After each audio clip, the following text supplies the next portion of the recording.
Today, we're going to see how each state voted relative to the country in the 1964 presidential election. We'll look at each one and see if they voted to the left or the right of the national popular vote. So we're not going to have a spreadsheet, but we are going to take a look at the background information. So here's 1964. This was the Lyndon Johnson landslide. He dominated with 486 electoral votes. He got 44 states plus D.C., and that was worth a big 61.1%. Barry Goldwater took the loss for the Republicans. He got 52 electoral votes out of 6 states, and that was worth 38.5%. So what we're concerned with here is the popular vote for Johnson. He got 61.1, minus Barry Goldwater, who got 38.5. The margin there is a pretty significant 22.6 for Johnson. So any state that voted for Johnson by more than that is going to be relatively bluer. Any state that voted for Johnson by less than that, or for Goldwater, that's going to be relatively redder. So if we jump back onto the map here, we are using the electoral map from 1964, and we're also going to have shading on here. The darkest colors are 10% or more. The lightest are under 1%, so 4 levels. And we're going to start with the first state alphabetically. That's Alabama. Now, this is the one state where it was a little bit tricky. Barry Goldwater did win the state with 69.5. On the other side, the electors were technically unpledged, and not for Johnson. But because I don't want to put a 0 in there for Johnson, we'll assume that that was close enough to give that to Johnson, the National Democrat, and he got 30.6. The margin for Goldwater was way up there. It was 38.9, and that's way in the opposite direction of the national popular vote. So that's 22.6 away from Johnson, another 38.9 toward Goldwater. You combine those, and Alabama was relatively redder by a gigantic 61.5. So that's how this works. Let's quickly go through the rest of these states. Alaska was bluer by 9.2. Arizona was Goldwater's home state, and that was relatively redder by a big 23.6. Arkansas was redder by just under 10 at 9.9. California also redder in this at 4.3. Colorado was very close to the national popular vote. It was bluer by just a half a point. Connecticut bluer by 13.1. And Delaware had the smallest relative percentage out of all the states. Even a little bit under Colorado, it was 0.4%, and it was toward Goldwater and the Republicans. Florida was redder by 20.3. Georgia by 30.8.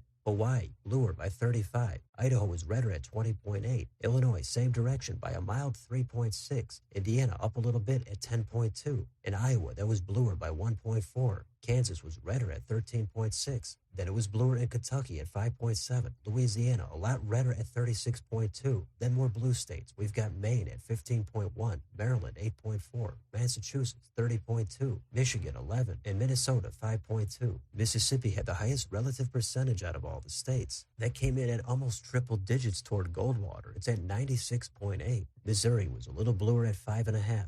Montana, a little redder at 4.2. Redder in Nebraska at 17.4.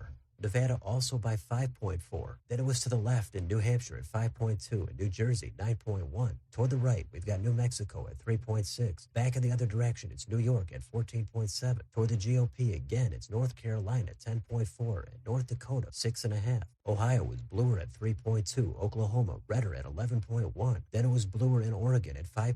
Pennsylvania 7.6. And Rhode Island, that had the highest blue percentage out of all the states, coming in at a big 39.2. Then more states toward the right at South Carolina 40.4. South Dakota 11.4.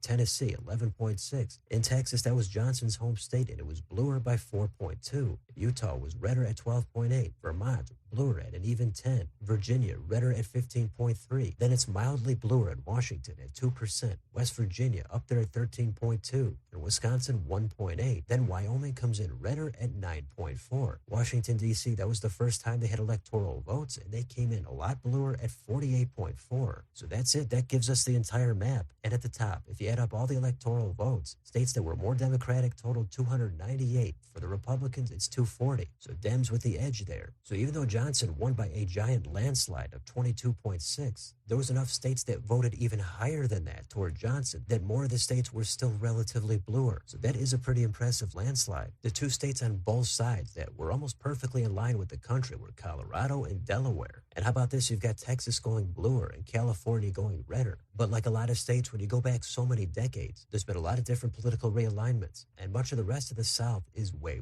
redder. But Johnson's home state gave him a bounce. But the rest of the Northwest, a lot of the Midwest this time, and a lot of the Northeast, that is bluer. There's exceptions here, like blue states like Illinois. But West Virginia back then, that was a lot bluer, and that voted to the left of the country. But its neighbor Virginia, way to the right back then. And it was a whole different political era, especially in the South. There was a lot going on back then, especially with voting. And for a while, those states were a lot bluer. But that's what you're going to see when you look back through all these different elections. At that point, the country was in the mood to stick with Johnson. They didn't like Goldwater at all. And this map really goes to show you where the strength and weakness of those candidates were. But this is what we've got for how each state voted relative to the country in the 1964 election. So let me know in the comments. What do you think about any of these states? Why do you think they voted the way that they did? What do you think is behind some of these percentages? How about Johnson? How about Goldwater? Let me know what you think down below. On your way out, don't forget to like, share, and subscribe. Join if you'd like to support the channel. Thanks for watching. I'll see you next time.